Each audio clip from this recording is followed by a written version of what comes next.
ക്ഷേത്രത്തിന്റെ പൂർത്തീകരണത്തോടനുബന്ധിച്ച് രാമക്ഷേത്രം പൂർത്തിയായി എന്നതല്ല അദ്ദേഹം പറഞ്ഞത്, രാമരാജ്യം നിലവിൽ വന്നു എന്നാണ് പറഞ്ഞത്. വാക്കുകളുടെ അർത്ഥവും അതിൻ്റെ വ്യത്യാസവും ഒക്കെ മനസ്സിലാക്കാൻ മാത്രം നമ്മളൊക്കെയുണ്ട്. അങ്ങനത്തെ ഒരു സിറ്റുവേഷനിൽ 1925 ആരും മറക്കരുത്, സംഘപരിവാരങ്ങളുടെ തുടക്കം കുറിച്ച ദിവസമായിരുന്നു അത്. അത് ഒരു നൂറ്റാണ്ട് തികഞ്ഞു നിൽക്കുമ്പോൾ ചില ആളുകളുടെയൊക്കെ പരാമർശങ്ങളോടെ ചേർത്ത് വെച്ച് വായിക്കുമ്പോൾ മുസ്ലിങ്ങളോട് ഒരാളെ വിളിച്ചു നിർത്തി എന്തിനാണ് അവരോട് ഇത്ര വെറുപ്പ് എന്ന് ചോദിച്ചാൽ പ്രത്യേകിച്ചൊന്നും പറയാനില്ല, പ്രത്യേകിച്ച് എടുത്തു പറഞ്ഞ് കാണിക്കാനോ ഒന്നുമില്ല. ഒരു മുസ്ലിം ചോദിക്കുകയാണ്, ഇന്ത്യയിൽ ഞങ്ങൾ ജീവിച്ചിട്ട് ഗാന്ധിജിയെ കൊന്നതിൻ്റെ പേരിലാണോ നിങ്ങൾക്ക് ഞങ്ങളോട് വെറുപ്പ്? പറഞ്ഞിട്ടിട്ടായിരുന്നു ഗാന്ധിജിയെ കൊല്ലാൻ വന്നത്, പക്ഷെ അത് പാളിപ്പോയി. പിന്നെയാണ് അല്ലാത്ത കൊലപാതകം നടക്കുന്നത്. ഒരു പർദ്ദ ഷോപ്പ് കയറി പർദ്ദയിട്ട് ഗാന്ധിജിയെ കൊല്ലണമെന്നായിരുന്നു സംഘചാലകന്റെ വിശ്വാസം. പർദ്ദ വാങ്ങുകയും ചെയ്തിരുന്നു, വീട്ടിലത് കൊണ്ടുപോവുകയും ചെയ്തു. പക്ഷേ അത് പാളിപ്പോയി. ഗാന്ധിജിയെ കൊന്ന ആ നിമിഷം, ആദ്യത്തെ സെക്കൻഡുകൾ നമ്മുടെ ഇന്ത്യയിൽ എന്നും നടക്കണ പോലെ അത് മുസ്ലിങ്ങളാണ് എന്ന് അന്ന് പറഞ്ഞു വെച്ചിരിക്കുന്നു. അത് നമ്മൾ വിചാരിച്ചാൽ ഈ കഴിഞ്ഞ ആഴ്ച ഒന്നും ഉണ്ടായ സംഭവം ഒന്നുമില്ല. ഇവിടെ പൊട്ടിയാലും അതൊക്കെ ആദ്യം മുസ്ലിങ്ങളാണെന്ന് പറയാം, പിന്നെ 2 ആഴ്ച കഴിഞ്ഞിട്ട് അതൊക്കെ പേര് വേറെ സമുദായത്തിൻ്റെതാകുക, അതാരും ഓർക്കാറില്ല. അത് പെട്ടിക്കോളത്തിലും അല്ല എവിടെയെങ്കിലും ഒരു സൈഡിൽ, അല്ലാത്ത എല്ലാ ചാനലിലും അത്ര മതി ആളുകൾക്ക്. ഒരു 5 ലക്ഷം ആളെ ഇന്ത്യയിൽ കൊന്നു ഒരു ഭീകരവാദി എന്ന് വിചാരിക്കുക. ആ 5 ലക്ഷം ആളുകളുടെ കുടുംബക്കാർക്ക് പോലും അതാരാ ചെയ്തതെന്നൊന്നും അറിയണ്ട, മുസ്ലിങ്ങളാന്ന് പറഞ്ഞു കിട്ടിയാൽ മതി. പിന്നെ അവർ പറയുന്നത് അച്ഛൻ കൊല്ലപ്പെട്ടു, കുഴപ്പമില്ല, മാപ്പിളാരാന്ന് പറഞ്ഞു കിട്ടിയല്ലോ എന്നുള്ളിടത്താണ് ഇന്ന്. അങ്ങനത്തെ ഒരു ലോകത്ത് ജീവിക്കുമ്പോൾ നാം ചില കാര്യങ്ങൾ ആലോചിക്കണം, ഗൗരവമായ ആലോചനക്ക് വരണം.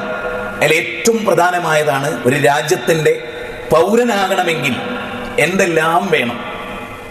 ഞാൻ ഒരുപാട് രാജ്യങ്ങളിൽ പല കാലങ്ങളിൽ യാത്ര പോയിട്ടുള്ള ഒരാളാണ്. പല രാജ്യങ്ങളെക്കുറിച്ചും കറക്റ്റായി റീഡ് ചെയ്യാൻ ശ്രമിച്ചിട്ടുള്ളൊരു എളിയ പ്രബോധകനുമാണ്.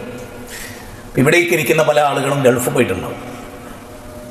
നമ്മളവിടെ ഖത്തറിലോ ബഹ്റൈനിലോ കുവൈത്തിലോ സൗദിയിലോ UAE എവിടെയാകട്ടെ നമ്മളവിടെ ഇറങ്ങിയ നമ്മൾ ആകെ കാണിക്കേണ്ട ഒരു കാര്യം പാസ്പോർട്ടാണ്. പാസ്പോർട്ട് അവിടെ സ്ക്രീൻ ചെയ്താൽ ഒരാൾ നമ്മളോട് വർത്താനം പോലും പറയില്ല. ഞാനൊക്കെ ഖത്തറിൽ ഇറങ്ങി കഴിഞ്ഞ ആഴ്ച, പാസ്പോർട്ട് നേരെ വെച്ചു കൊടുത്താൽ ആ ഡോറായിട്ട് ഓപ്പൺ ആവും, നമ്മളവിടെ പോകും. ഒരു മനുഷ്യൻ ഉണ്ടല്ലോ നമ്മളോട്, നീ എവിടുത്തെ തരണ, എന്താ, ഏതാ ചോദ്യം. നമ്മുടെ ഈ രാജ്യത്തെ അവസ്ഥ എന്താണ്? ഇവിടുത്തെ ഏറ്റവും അറിയപ്പെട്ട ഒരു ഹോസ്പിറ്റലിൽ ജനിച്ചൊരു കുട്ടി, ആ ഹോസ്പിറ്റലിന്റെ അംഗീകാരത്തോടുകൂടി ബർത്ത് സർട്ടിഫിക്കറ്റ് കിട്ടി, അംഗീകൃത ബർത്ത് സർട്ടിഫിക്കറ്റ് കിട്ടി. ശേഷം നമ്മളൊരു സ്കൂളിൽ ജോയിൻ ചെയ്തു. SLC +2 വരെ പഠിച്ചു. അതിനൊക്കെ കടലാസ് SLC ബുക്കൊക്കെ നമ്മുടെ കയ്യിലുണ്ട്. ആധാർ കാർഡ് ഉണ്ടായി, അത് മതിയെന്നാണ്. ഇന്ത്യയിൽ ഇനി ജീവിക്കാൻ നിങ്ങൾക്ക് ആധാർ കാർഡ് മാത്രം മതി എന്നായിരുന്നു പറഞ്ഞിരുന്നത്. ഇപ്പൊ ആധാർ കാർഡ് കണ്ടാ വെടിവെച്ച് കൊല്ലുന്നുള്ളിടത്താണ് ആളെ മനസ്സിലുള്ളത്, പറഞ്ഞിട്ടില്ല. നമ്മുടെ നാട്ടിൽ നിങ്ങൾ ചിന്തിക്കണം, ഇവിടുന്ന് ഒരാൾ അറബ് രാജ്യത്ത് പോയ, ഞാൻ എൻ്റെ ഒരു പ്രിയ സുഹൃത്തിനെ കണ്ടു. ദുബായിലെ നല്ലൊരു ലാൻഡ് അവൻ വിലക്ക് വാങ്ങിയ, സ്വന്തമായിട്ട് അവിടെ വലിയ വീട് വെച്ചിരിക്കുകയാണ്. അപ്പൊ അവിടെ വീട് വെക്കാനും ഇങ്ങനൊക്കെ ജീവിക്കാൻ ഒറ്റ കടലാസ് മതി, പാസ്പോർട്ട്, ഒറ്റ രേഖ, വെറൊരു കടലാസ് ആവശ്യമില്ല അവിടെ. നാം ഇന്ത്യക്കാരാണെന്ന് അംഗീകരിക്കാൻ ഇവിടുത്തെ നിയമപ്രകാരം ഒരു പാസ്പോർട്ട് നമ്മുടെ കയ്യിലുണ്ടെങ്കിൽ ആ രാജ്യത്ത് അവന് കോടിക്കണക്കിന് അംബാനിനെയും ബിൽഗേറ്റ്സിനെയും തോൽപ്പിക്കുന്ന കച്ചവടക്കാരനാകാൻ സാധിക്കും. യൂസുഫ് അലി സാഹിബ് ഒക്കെ വളരുന്നു. ഇവിടെ അത്ര വളരാൻ കഴിയില്ല, അത് അദ്ദേഹം ലോകത്തോട് തുറന്നു പറഞ്ഞതാണ്. ഈ നാടിനെ പോലെ ഇത്ര ശാപം പിടിച്ച ഒരു നാട് ഭൂമുഖത്ത് വരണ്ടാവില്ല ഈ കാര്യത്തിൽ. ഏത് കാര്യത്തിൽ? ഈ വിഷയത്തിൽ ശരിക്കും പഠിച്ചോളി. SLC പുസ്തകം വലിച്ചെറിഞ്ഞ്, ആധാർ കാർഡ് വലിച്ചെറിഞ്ഞ്, ID കാർഡ് വലിച്ചെറിഞ്ഞ്, പാസ്പോർട്ട് കൊടുത്ത് വലിച്ചെറിഞ്ഞ്, ബർത്ത് അപ്പോഴൊന്നും നമ്മൾ പൗരനാവില്ല ലോകത്ത്, വേറെ എവിടെയും ലോകത്ത്. കാരണം എന്താ പറയുക, അതിനൊരു കാരണമുണ്ട്. അതായത് ഒരു പാസ്പോർട്ട് കിട്ടണമെങ്കിൽ ഒരുപാട് സംഗതികൾ സമർപ്പിച്ചതിന് ശേഷം കിട്ടുന്ന ഒന്നാണ് പാസ്പോർട്ട്. കോമൺ സെൻസ് ആണേ, പഠിക്കണ്ട, സർട്ടിഫിക്കറ്റ് ഒന്നും വേണ്ട, ഒന്നും വേണ്ട, മനുഷ്യനായാൽ മതി. മനുഷ്യനാവേണ്ടതേ മാ എന്നുള്ള അക്ഷരം ഉണ്ടായാൽ മതി. ആ ആളുകൾക്ക് ഇത് മനസ്സിലാകും. ആ പാസ്പോർട്ട് കൈപ്പറ്റുന്നതോടുകൂടെ ഇവനൊരു പ്രശ്നം ഉണ്ടാക്കിയാൽ ഇവനെ കൈകാര്യം ചെയ്യേണ്ട ഏത് രാജ്യവുമായി ബന്ധപ്പെട്ടാണെന്ന് മനസ്സിലാക്കാൻ അത് മതി അവർക്ക്. പിന്നെ ഏത് ലൊക്കേഷനിൽ ജീവിക്കുന്നത് മനസ്സിലാക്കാനത് മതി. ഏത് രാജ്യക്കാരൻ, ഏത് സ്റ്റേറ്റുകാരൻ, ഏത് ജില്ലക്കാരൻ, ഏത് പഞ്ചായത്തുകാരൻ ഒക്കെ അതിലൊക്കെ മനസ്സിലാവും. പക്ഷെ നമ്മുടെ നാടിൽ ഇതൊക്കെ കണ്ടാലും പറയും അതാണ് ഈ നാട്, ഇപ്പോഴുള്ള നാട്. ഈ നാട്ടിൽ ഞാൻ ഒന്നാമതായി നിങ്ങളോട് പറഞ്ഞു വെക്കുന്നു, വോട്ടവകാശത്തിന് ആവശ്യം, അത് നിങ്ങളുടെ വോട്ടേഴ്സ് ലിസ്റ്റിൽ ഇല്ല എങ്കിൽ നിങ്ങൾ ഈ രാജ്യത്തിന്റെ പൗരനല്ല. അടുത്ത ആഴ്ച മുതൽ വരാൻ പോണ നിയമം എന്താണ്? പാസ്പോർട്ട് കാണിച്ചു പൗരനല്ല, ആധാർ കാർഡ് കാണിച്ചു പൗരനല്ല, ജനിച്ച ഹോസ്പിറ്റലുകാരെ മൊന്തം പറഞ്ഞു ഇവിടെയാ ജനിച്ചതെന്ന് കാര്യമില്ല. അപ്പൊ നമുക്ക് ഏറ്റവും ആവശ്യം എന്താണ്? പാസ്പോർട്ടും SLC ബുക്കും ആധാർ കാർഡും ഒന്നല്ല, വോട്ടേഴ്സ് ലിസ്റ്റിൽ പേര് വരിക എന്നുള്ള. അടുത്ത 4-ാം തീയതി വരെ, ഡിസംബർ 4 വരെ അതിന്റെ അവസരമാണ്. അതിലൊന്നും ഒരു കാര്യമില്ല എന്ന് ചിന്തിക്കുന്ന ചിലരെങ്കിലും ഉണ്ട്. അത് ശരിയല്ല. ചിലതൊക്കെ എന്തിനാണ് വാല് പൊന്തിക്കുന്നത് എന്ന് മനസ്സിലാക്കണം. അത് മനസ്സിലാക്കലാണ് ഒന്നാമത്തെ അറിവ്. ഈ ഖുതുബയിൽ എനിക്ക് ഒന്നാമതായി നിങ്ങളോട് പറയാനുള്ള ഇതാണ്. ഇത് വിസ്ഡം ഇസ്ലാമിക് ഓർഗനൈസേഷന്റെ സ്റ്റേറ്റ് കമ്മിറ്റി ഖുതുബയുടെ തുടക്കത്തിൽ നിങ്ങളോട് പറയാൻ പറഞ്ഞിരിക്കുന്നു. അതുകൊണ്ടാണ് ഈ ഭാഗം ഞാൻ ഇങ്ങനെ തുടക്കത്തിൽ തന്നെ ആ ഏൽപ്പിക്കപ്പെട്ട ഞങ്ങൾക്ക് വന്ന വിസ്ഡത്തിന്റെ സ്റ്റേറ്റ് സെക്രട്ടറിയുടെ നിർദ്ദേശം ഞാൻ അവിടെ പാലിച്ചിരിക്കുന്നു. ഇനി നമ്മൾ ഓരോരുത്തരെയാണ് തീരുമാനിക്കേണ്ടത്. ഞാനതൊക്കെ നേരത്തെ ചെയ്തു. നമ്മളെ ചെയ്യുക, അതായത് തവക്കുൽ ചെയ്യാന്ന് പറഞ്ഞാൽ എന്താ വെച്ചാൽ നമ്മൾ ചെയ്യേണ്ടത് മുഴുവനും ചെയ്തു വെക്കുക. അപ്പൊ ബദർ യുദ്ധത്തിൽ ആവശ്യമായി അവർക്ക് ചെയ്യാൻ പറ്റുന്നതിന്റെ മാക്സിമം ചെയ്തിട്ടാണ് അള്ളാഹുവിനോട് ഞങ്ങളെ സഹായിക്കണമെന്ന് പിന്നെ ദുആ ചെയ്യും. പടച്ചോനെ ഞാൻ എൻ്റെ ഭാഗത്തുനിന്ന് ചെയ്യേണ്ടതൊക്കെ ചെയ്തു, ഞങ്ങളുടെ ഭാഗത്തുനിന്ന് ചെയ്യേണ്ടതൊക്കെ ചെയ്തു, ഇനി റബ്ബേ നീ തൗഫീഖ് തരണേ. ആ ഭാഗം അങ്ങനെ അവസാനിക്കും.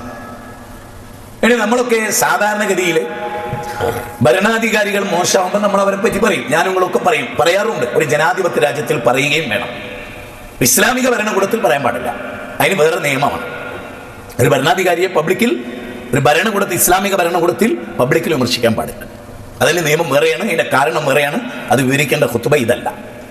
ജനാധിപത്യ രാജ്യത്തിൽ നിങ്ങൾക്ക് ഭരണാധികാരിയെ പരസ്യമായിട്ട് വിമർശിക്കാം, അതാണ് ജനാധിപത്യം. അതിൽ ഭരണാധികാരികൾക്ക് എതിരില്ല. അത് വളരെ ഗൗരവമായി മനസ്സിലാക്കേണ്ട ഒരു തലമാണ്. എന്നാൽ മുസ്ലിങ്ങളെ സംബന്ധിച്ചിടത്തോളം മറ്റുള്ളവരുടെ ചിന്തകളിൽ നിന്നൊക്കെ വ്യത്യസ്തമാണ് നമ്മുടെ ചിന്ത രൂപപ്പെടേണ്ടത് ഖുർആനിന്റെയും സുന്നത്തിന്റെയും അടിസ്ഥാനത്തിലാണ്. സച്ചരിതരായ സ്വഹാബത്തിന്റെ ജീവിത രീതിയിൽ നിന്നാണ് നമുക്ക് ഇസ്ലാം പഠിക്കാനുള്ളത്. അതുകൊണ്ട് പുറത്തുള്ള ഒരാൾ, ഒരു ഭഗവത്ഗീത വായിച്ചിട്ട് ഒരാൾ ചിന്തിക്കുന്ന ചിന്തയല്ല, ഞാൻ ഒന്നുകൂടി പറയുന്നു, ബൈബിൾ വായിച്ചൊരാൾക്ക് കിട്ടുന്ന ചിന്തയല്ല ഒരു മുസ്ലിമിന്റെ ചിന്ത. നമ്മുടെ സാധാരണ മുസ്ലിം സംഘടനകളുടെ നേതൃത്വമൊക്കെ ചിന്തിക്കുന്ന ചിന്ത പോലും എന്തല്ല, പ്രാമാണികമല്ല. മനസ്സിലായിണ്ടാവും ഞാനാ പറഞ്ഞേ. അതായത് വിശ്വാസികൾ ശരിക്കും സൂറത്ത് നിസായിലെ 115-ാമത്തെ വചനം ഇനിയും പഠിക്കേണ്ടതുണ്ട് എന്ന അഭിപ്രായമാണ് എനിക്കുള്ളത്. എന്താണ്?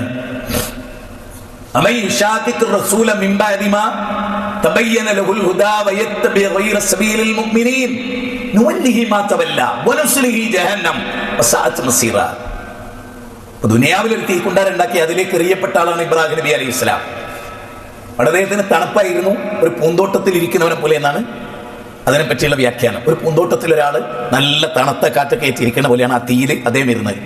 അങ്ങനെ ഇരിക്കാൻ അദ്ദേഹത്തിന്റെ കാരണം എന്തായിരുന്നു? അതിനുള്ള ക്വാളിറ്റി ഇബ്രാഹിം നബിക്ക് ഉണ്ടായിരുന്നു. അപ്പൊ അല്ലാഹ് എന്ന് പറഞ്ഞു, ഇബ്രാഹിം, നമ്മുടെ തീക്കുണ്ടാരത്തിലേക്ക് ഒരു ഭരണാധികാരി ഇട്ടാൽ അതുണ്ടാവോ? ഞാൻ പറയുന്നു, ഒന്നുകൂടെ പറയുന്നു. ഇബ്രാഹിം നബി അലൈഹി ഇസ്ലാമിന് ചെങ്കടലിലെടുത്ത് വന്നപ്പോൾ മൂസാ നബി അലൈഹി ഇസ്ലാമിന് വെള്ളപ്പൊക്കം ഉണ്ടായപ്പോൾ നൂഹ് നബി അലൈഹി ഇസ്ലാമിന് അള്ളാഹ് ചെയ്തു കൊടുത്ത സൗകര്യം, രക്ഷപ്പെടുത്തൽ നമുക്കുണ്ടാവും.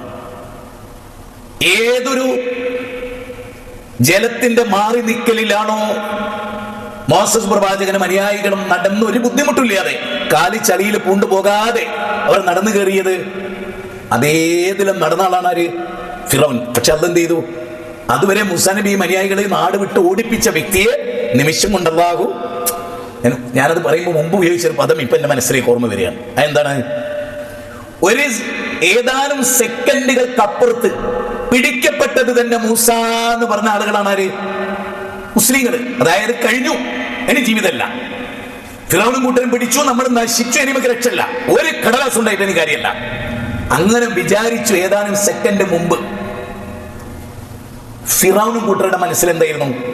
മൂസാ നബി ഈ ടീമിനെ നശിപ്പിച്ച പിന്നെ ഞങ്ങളെ ചോദ്യം ചെയ്യാൻ, ഞങ്ങൾക്കെതിരെ ഞങ്ങളുടെ തമ്മാടിത്തത്തെ എതിർക്കാൻ എന്നൊരു ടീം ഉണ്ടാവില്ല, സ്വതന്ത്രരായിട്ട് ജീവിച്ചേക്കാം. മറുഭാഗം വിചാരിച്ച എന്നേക്കും നിഷ്കാസിതമാകുമെന്നും ഇനി എന്നേക്കും അറമാദിച്ച് ജീവിക്കാമെന്ന് അക്രമികളും വിചാരിച്ച മൈക്രോ സെക്കൻഡിനിടയിൽ ഇന്ന മകയ റബ്ബി സയഹ്ദീൻ, എന്റെ റബ്ബ് എന്നെ രക്ഷപ്പെടുത്തും എന്ന് വിശ്വസിച്ചപ്പോ എന്നെ മരണത്തിന് മുമ്പും മരണത്തിന് ശേഷവും നിയന്ത്രിക്കുന്നത് സി എം മടവൂര എന്ന് പറഞ്ഞ ഒരു ആലിമ് ജീവിക്കുന്ന സ്റ്റേറ്റിലാണ് ഞാൻ ഈ പ്രസംഗിച്ചു കൊടുക്കുന്നത്. എങ്ങനെ? അദ്ദേഹത്തിന്റെ ജീവിതകാലത്തും എന്റെ രക്ഷകൻ അദ്ദേഹമാണ്, അദ്ദേഹം മരിച്ചതിന് ശേഷമുള്ള എന്റെ രക്ഷകനും അദ്ദേഹമാണ് എന്ന് പച്ച മലയാളത്തിൽ ഇത്രയുള്ള താടി വെച്ച് വലിയ തലപ്പാവ് വെച്ച് വലിയ കെട്ടും കൂട്ടമൊക്കെ ആയിട്ട് ജീവിച്ച് ഇപ്പൊ കസേരയിൽ ഇങ്ങനെ ആളുകൾ ഉണ്ടിക്കൊണ്ടുവന്ന് വലിയ ഗ്രാൻഡ് ഗ്രാൻഡ് ഗ്രാൻഡ് ഗ്രാൻഡ് അതിന്റെ മുകളിൽ ഒരു 100 ഗ്രാൻഡ് കൂട്ടിയിട്ട് മുഫ്തി നടുകൂട്ടിക്കളി അങ്ങനെയുള്ള ഒരാള്. നേരെ വെച്ച് മൂസാ നബി അലൈഹി സ്വലാം പറയുന്നത് ഇന്ന മഹിയ റബ്ബി സയഹ്ദീൻ. വ്യത്യാസമുണ്ട്. മൂസാ നബിനെ രക്ഷപ്പെടുത്താനുള്ള കാരണം എന്താണ്? ഇതാണ് കാരണം. അപ്പോ ഇവിടെ മുസ്ലിമീങ്ങൾക്ക് ഗൗരവമായി ആലോചിക്കേണ്ട ചില ചരിത്രങ്ങൾ മാത്രം പറഞ്ഞു പോവാണ് ഞാൻ ചെയ്യുന്നത്. അല്ലാഹു സുബ്ഹാനഹു വ തആല നമ്മളോട് പറയുന്നത് ഈ അള്ളാഹുവിന്റെ ഒരു പ്രത്യേകതയും കൂടി സാന്ദർഭികമായിട്ട് പറയേണ്ടതുണ്ട്. ശരിക്കും മനസ്സിൽ വെച്ചോളിട്ടോ. ഒരു മുസ്ലിം നാമധാരിയായി എന്നതുകൊണ്ട് ഷഹാദത്ത് കലിമ ചൊല്ലി ഒരു മുസ്ലിം എന്ന നിലയിൽ ഈ ഭൂമിയിൽ ജീവിക്കുന്നു എന്നതുകൊണ്ട് ഇവിടെയുള്ള മറ്റു സമുദായത്തോട് ക്രൂരതയും മുസ്ലിങ്ങളോട് അനുകമ്പയും കാണിക്കുന്ന റബ്ബിനെ അല്ല ഖുർആൻ പരിചയപ്പെടുത്തി. ആണോ? അങ്ങനെ മനസ്സിലാക്കേണ്ട ആരെങ്കിലും? തെറ്റിനെ തെറ്റി എന്ന് പഠിപ്പിച്ചുകൊണ്ടാണ് ഖുർആൻ കടന്നുപോയത്. ശരിയാണോ? ആണ്. ഞാൻ ലളിതമായ ഒരു ഉദാഹരണം പറയാം. വളരെ സിമ്പിളായ ഒരു ഉദാഹരണം. ഈ ഫത്വാല അലൈഹിമുൽ അമദ് ഫഖസത്തു ഖുലൂബുഹും എന്ന് പറയുന്ന ഒരു മേഖലയുണ്ടല്ലോ. അലം യഅനില്ലദീന ആമനൂ അൻ തഖ്ശാ ഖുലൂബുഹും ലിദിക്രില്ലാഹ്.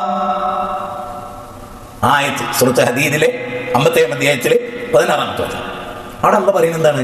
അവരായതുപോലെ ആകാതിരിക്കാനും ജൂതന്മാരായതുപോലെ വേദം നൽകപ്പെട്ടവരായതുപോലെ ആകാതിരിക്കാൻ. അപ്പൊ വേദം നൽകപ്പെട്ടവർക്കൊരു നല്ല കാലഘട്ടം ഉണ്ടായിരുന്നു.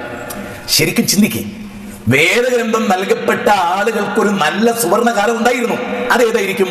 ഇന്നാ അൻസൽന തൗറാത്ത ഫീഹാ ഹുദം വനൂർ. തൗറാത്ത് നൽകപ്പെടുകയും അതിൽ പ്രകാശവും മാർഗദർശനവും ഉൾക്കൊള്ളുകയും ചെയ്തൊരു വിഭാഗത്തിൽ ഉണ്ടായിരുന്നു. അവരതിനനുസരിച്ച് വിധിച്ചിരുന്നു.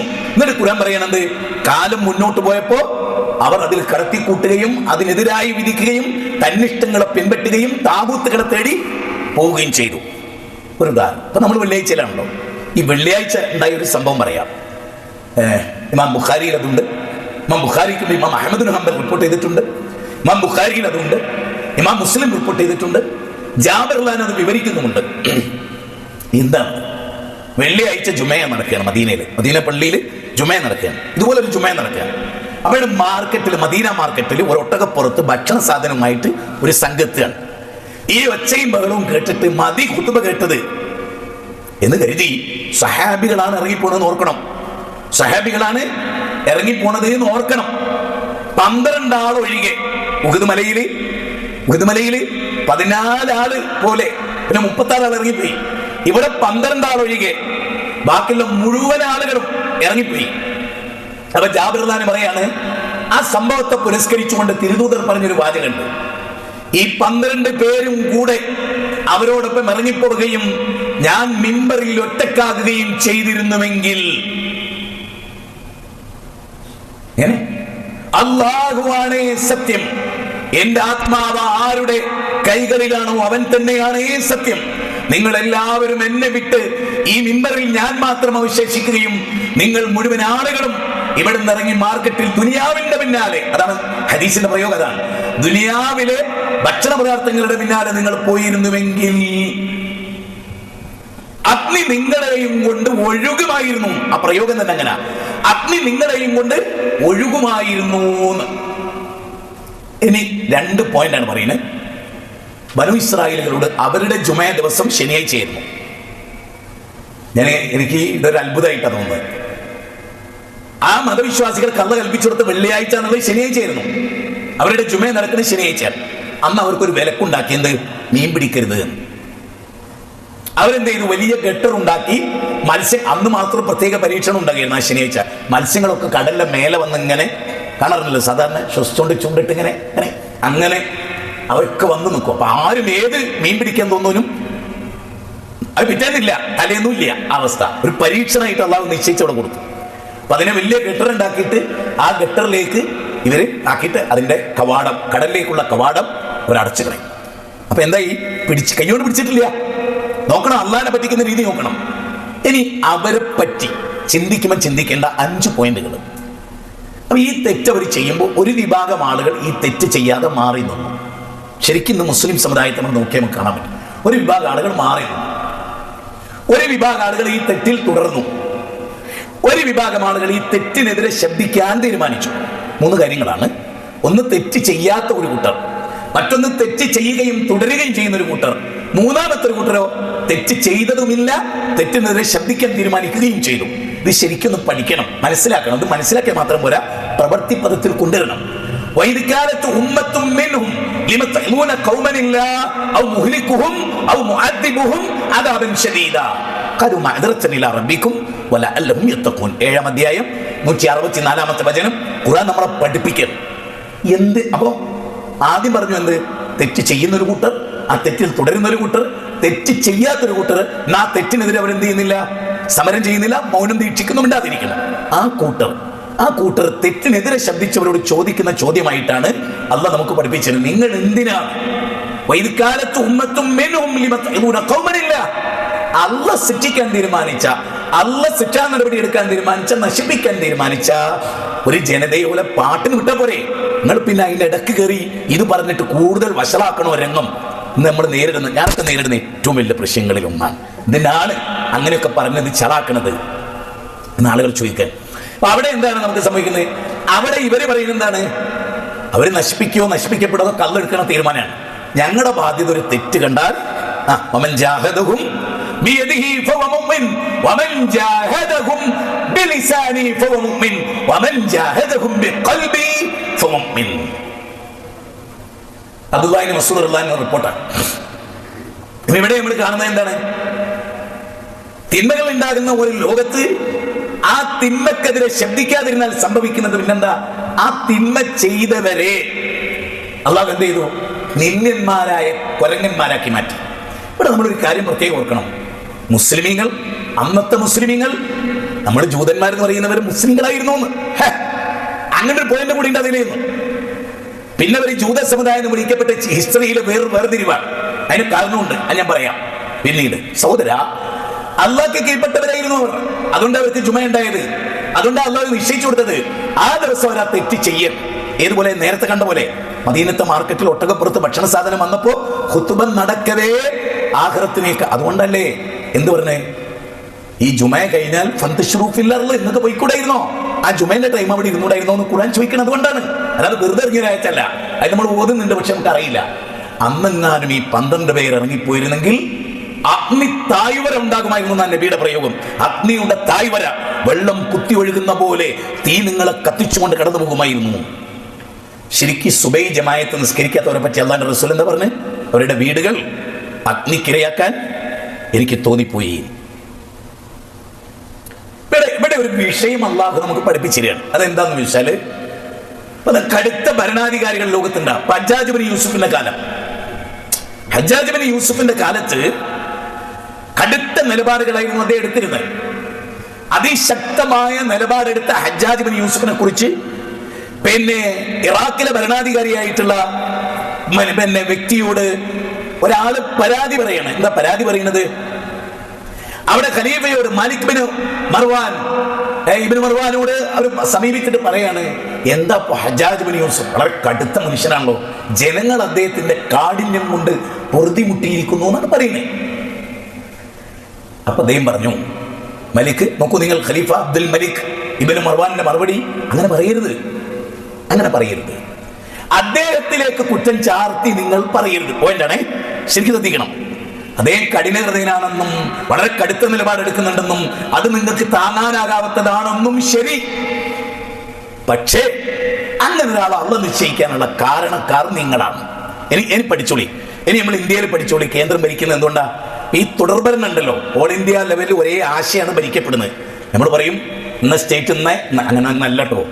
അത് നിങ്ങൾക്ക് എന്നോട് ആരോടും ഒരു വിഷമം തോന്നിയ കാര്യമില്ല. കേന്ദ്രത്തിൽ എന്തോ ആഗ്രഹം അത് നടപ്പാക്കുകയാണ് നമ്മുടെ നാട്ടിലും. ഒരു സംശയം നിൽക്കുന്നുണ്ടെങ്കിൽ അതിൻ്റെ പേരിൽ നമ്മൾ തെറ്റിയാലും വസ്തുത അതാണ്. ഈ തുടർച്ച ഉണ്ടായത് എന്തുകൊണ്ടറിയോ? ഈ രണ്ട് കൂട്ടരെയും നയിക്കുന്ന ഒരു ടീമായതുകൊണ്ടാണ്. നിങ്ങൾ വെറുതെ ഉണ്ടായതല്ല, അതിനിയും ചിലപ്പോൾ ഉണ്ടായേക്കാം. പക്ഷേ മുസ്ലിങ്ങൾക്ക് ഇതൊന്നും അല്ല ചിന്തിക്കാൻ. ഇവരൊക്കെ ഉണ്ടായി, അതുകൊണ്ട് അവർക്കെതിരെ ശബ്ദിക്കാനല്ല, നമുക്കെതിരെ ശബ്ദിക്കാൻ നമുക്ക് കഴിയുമ്പോൾ അള്ളാഹു ആ പരീക്ഷണം നീക്കി തരും. ഇനി നോക്കിയോ, നിങ്ങൾ ആലോചിച്ച് നോക്കൂ. അബ്ദുൽ മലിക് ഇബ്നു മർവാൻ പിന്നെ പറയുന്ന കാര്യം എന്താ അറിയോ?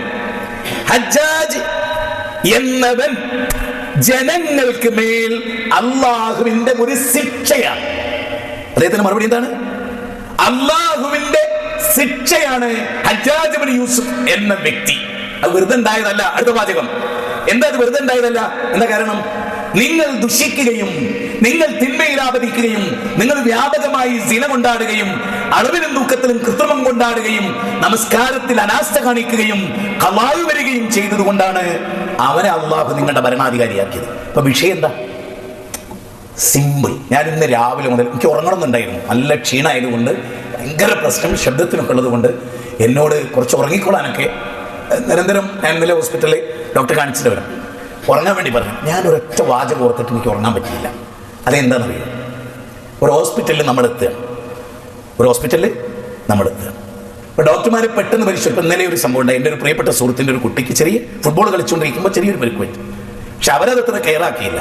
പക്ഷെ അവൻ്റെ സ്കാനിങ് എക്സ്റേ ഒക്കെ എടുത്തതെന്ന് പറഞ്ഞു ഉടനെ സർജറി വേണം. ആ സർജറിക്ക് കാരണം ആ കളിയുടെ ശ്രദ്ധക്കുറവ് കൊണ്ട് സംഭവിച്ചിട്ടുള്ള, അല്ലെങ്കിൽ അതിനെക്കുറിച്ച് ബോധമില്ലാത്ത ഒരു പ്രശ്നം കൊണ്ട് സംഭവിക്കുന്നതാണ്. ഞാൻ പറയുന്നത്, ഒരു രോഗിയുടെ അവസ്ഥയെക്കുറിച്ച് മാത്രം ചിന്തിക്കും.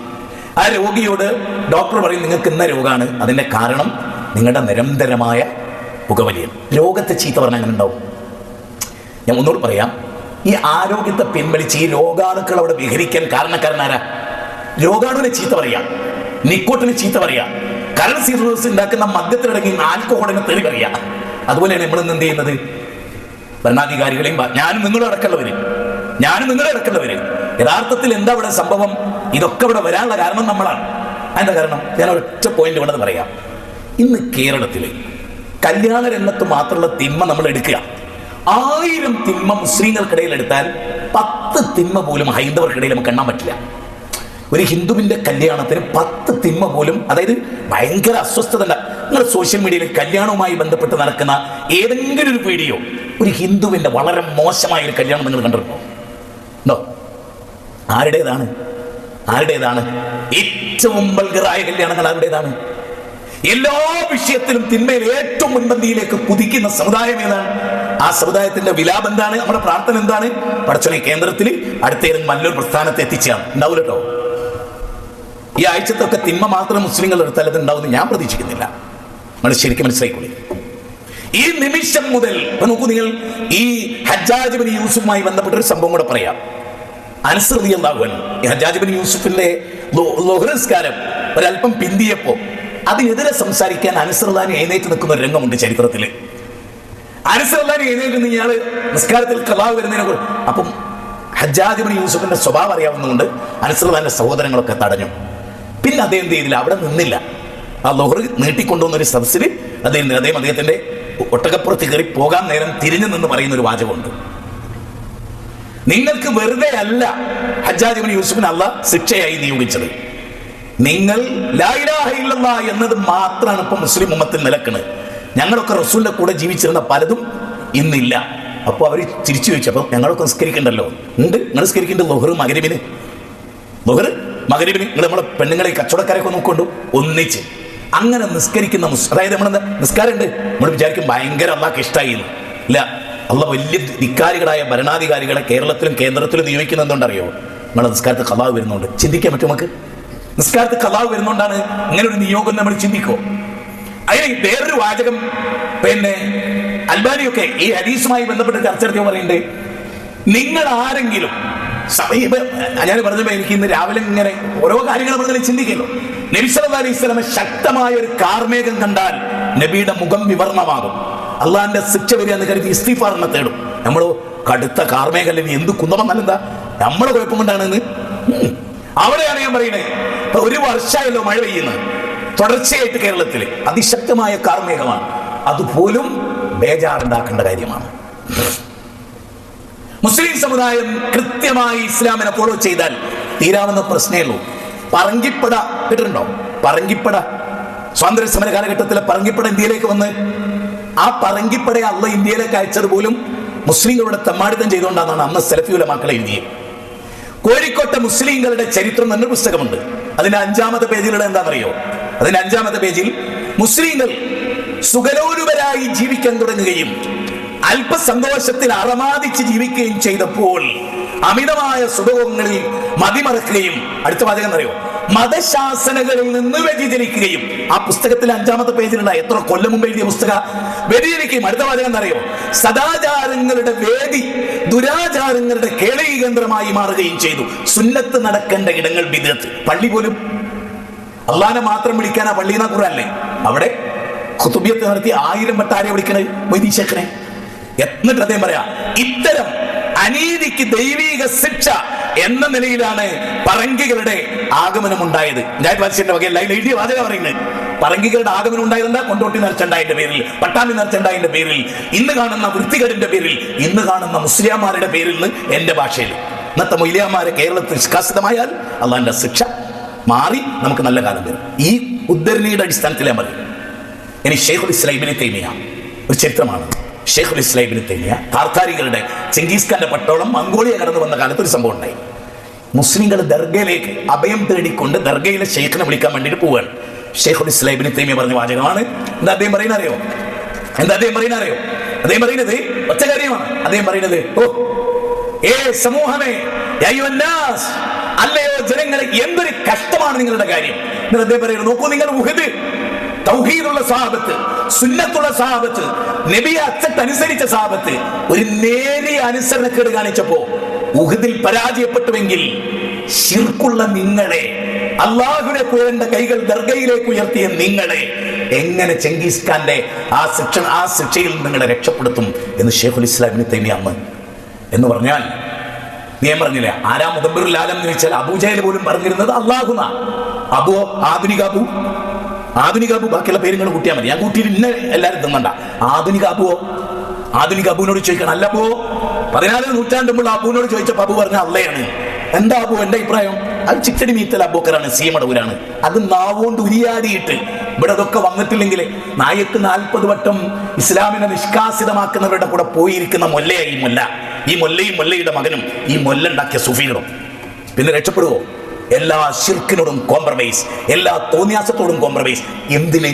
പക്ക ബിംബാരാധന നടക്കുന്ന സ്ഥാപനത്തിൽ പോയി അതിന്റെ ഉത്സവത്ത് കൂടിക്കൊടുത്ത് അവിടെ നിന്ന് ചോറും തിന്ന് അവിടെ നിന്ന് പാട്ടും പാടി അവിടെ നിന്ന് ഇന്റർവ്യൂ എടുക്കുന്ന തങ്ങന്മാർ ജീവിക്കുന്ന കേരള ജനത ഇതിൽ കൂടുതൽ വലിയ പരീക്ഷണത്തിന് വിധേയമാകോ? ആവൂലേ? നേരത്തെ പറഞ്ഞ കോഴിക്കോട്ടെ മുസ്ലിങ്ങളുടെ ചരിത്രം എന്ന പുസ്തകം എഴുതിയ സലഫി ഉലമാക്കൾ നമുക്ക് പഠിപ്പിച്ചെന്ന് ഈ കാര്യത്തെക്കുറിച്ച് നമ്മൾ എന്ത് പറയുന്നു? ഇനി അള്ളാഹുവിന്റെ ഗ്രന്ഥത്തിൽ നിന്നൊരു വാചകം. അല്ലാഹു സുബ്ഹാനഹു വ തആല പറയാണ്, ഈ സൂറത്ത് ഹജ്ജിലാണ്, വല്ലദീന ഉഖ്രിജൂ മിൻ ദിയാരിഹിം ബിഗൈരി ഹഖ്ഖിൻ ഇല്ലാ യഖൂലു റബ്ബനാ എന്നൊക്കെ പറഞ്ഞിട്ട് അല്ലാഹു പറയാണ്, അല്ലദീന ഇൻ മക്കന്നാഹും ഫിൽ അർളി വഅഖാമുസ് സലാ വഅതുസ് സക്കാ. നോക്കൂ, അല്ലാഹു സുബ്ഹാനഹു വ തആല നമ്മൾ പറഞ്ഞിരുന്നറിയോ, സൂറത്ത് ഹജ്ജിലാണ് പറയുന്നത്. 41-ാമത്തെ വചനത്തിൽ പറയാണ്, അവർക്ക് ഭൂമിയിൽ ആധിപത്യം കിട്ടിയ. ശരിക്കും ഈ ആയത്തിന്റെ ഇന്ത്യൻ അർത്ഥം എന്തായിരിക്കും? ഇന്ത്യയിൽ ഇതിന്റെ അർത്ഥമുണ്ട്. അവർക്ക് നാം ഭൂമിയിൽ ഒരു ഭരണഘടന നൽകിയാൽ ആ ഭരണഘടനയുടെ ആർട്ടിക്കിൾ 25 ഇഷ്ടമുള്ള മതം സ്വീകരിക്കാനും അതിന്റെ മുഴുവൻ ആചാരവും മുറുകെ പിടിക്കാനും മറ്റൊന്നും കടമെടുക്കാതിരിക്കാനും ആ നിങ്ങളുടെ ആദർശം പബ്ലിക്കിൽ പറയാനും നമുക്ക് സ്വാതന്ത്ര്യം തന്നിട്ട് അത് എത്ര കണ്ട് ഉപയോഗപ്പെടുത്തുന്നുണ്ട്? ഇവിടെ പറ, എത്ര കണ്ട് ഉപയോഗപ്പെടുത്തുന്നുണ്ട്? പള്ളികളിൽ സുബൈക്ക് എത്ര ആൾ വരുന്നുണ്ട്? അലി ഇബ്നു അബീ താലിബ് കൊല്ലപ്പെട്ട് പള്ളിയിലേക്ക് വീട് മുട്ടി വിളിച്ചു പോകുമ്പോ ദാ സുബൈ ജമാഅത്തെ എഴുന്നേക്കൂ എന്ന് പറഞ്ഞ് പോകുമ്പോൾ കൊല്ലപ്പെട്ട്.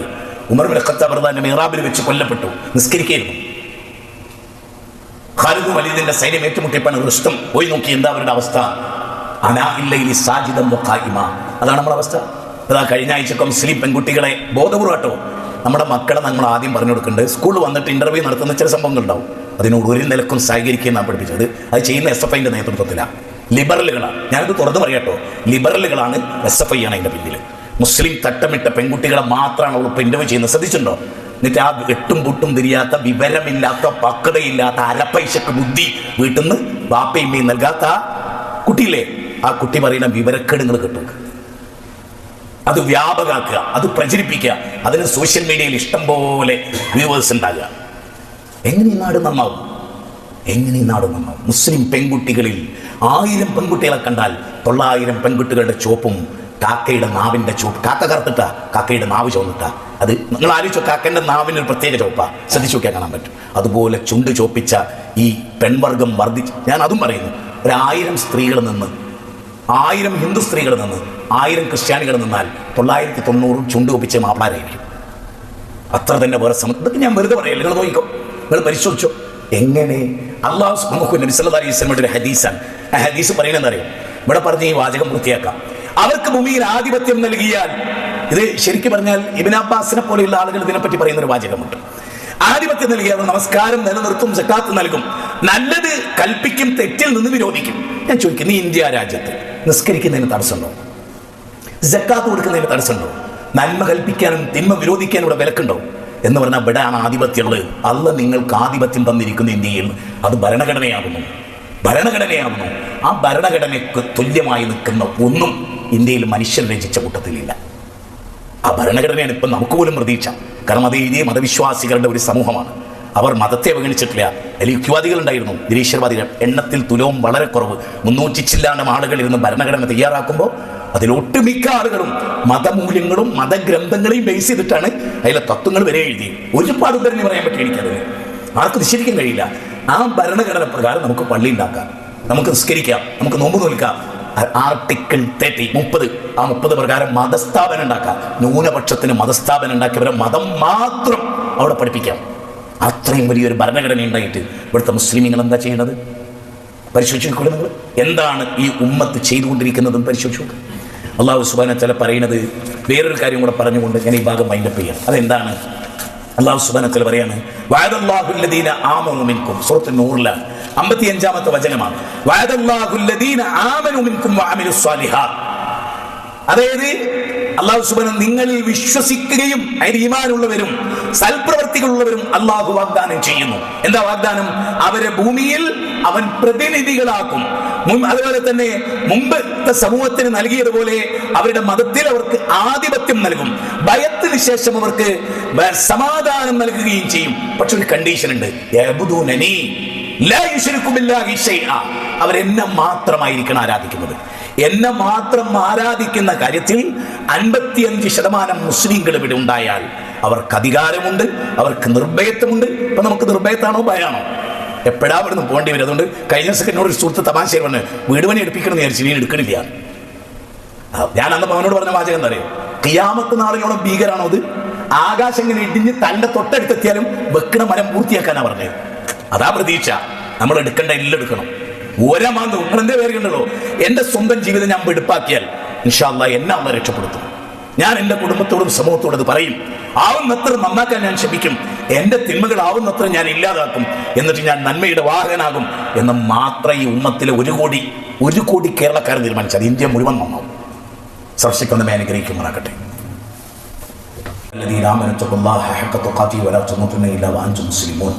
ഒരിക്കൽ കൂടി അള്ളാഹുവിനെ സൂക്ഷിച്ച് ജീവിക്കണമെന്ന് എല്ലാവരോടും ഓർമ്മപ്പെടുത്തുകയാണ്. ഒരു ഖുർആനിക വചനം, ഇവിടെ ശരിക്ക് ചിന്തിക്കേണ്ടത് മനുഷ്യരുടെ കൈകൾ ചെയ്ത പ്രവർത്തികളുടെ ഫലമായി കരയിലും കടലിലും കുഴപ്പങ്ങൾ പ്രത്യക്ഷപ്പെട്ടുമാണ്. ഈ ആയത്തിന്റെ തഫ്സീറിൽ നമുക്ക് കാണാം, മനുഷ്യരാണ് ഇവിടുത്തെ കാരണം. ഇവിടെ എന്ത് സംഭവിക്കുന്നു? ഇപ്പം നമ്മൾ സാധാരണ ഒരു സലഫി ഉലമാണെന്ന് തോന്നുന്നു ആ വിഷയം പറഞ്ഞ് ഒരുപാട് കാര്യങ്ങൾ ഇങ്ങനെ കേട്ടും വായിച്ചു പോകുമ്പോൾ ചെറിയൊരു കൺഫ്യൂഷൻ വരും. അതിൽ പറയുന്നൊരു കാര്യം, നമ്മൾ ഭരണാധികാരികളെ നിങ്ങൾ കുറ്റപ്പെടുത്തുന്നു. നിങ്ങൾ നിങ്ങളുടെ വീട്ടിലെ ഭരണാധികാരിയാണോ? നിങ്ങൾ ഭാര്യയോട് മാന്യമായി പെരുമാറുന്നുണ്ടോ? മക്കളോട് മാന്യമായി പെരുമാറുന്നുണ്ടോ? ഒരു ഭരണാധികാരി എന്നൊക്കെ നിങ്ങൾ വീട്ടിൽ ക്രൂരനാണെങ്കിൽ നിങ്ങളെ ഭരിക്കുന്ന കേന്ദ്രം ക്രൂരന്മാരായിരിക്കും. വല്ലാത്തൊരു പോയിന്റ് അത്.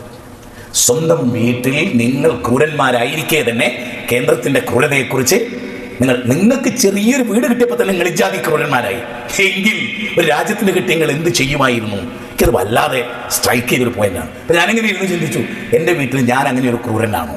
നമുക്ക് ഓരോരുത്തർക്കും ഞാൻ എൻ്റെ ഭാര്യയോട് മക്കളോട് ബാക്കിയുള്ളവരോട് എങ്ങനെയാണ്? റുഹമാഹു ബൈനഹുമൊക്കെ പറയുന്ന അവിടെയാണ് നമ്മൾ കഴിഞ്ഞ ഖുതുബയിൽ പറഞ്ഞത്. ഫബിമാ റഹ്മത്തിൻ മിനല്ലാഹ്, ആ നേതാവിനെ നോക്ക് നിങ്ങൾ.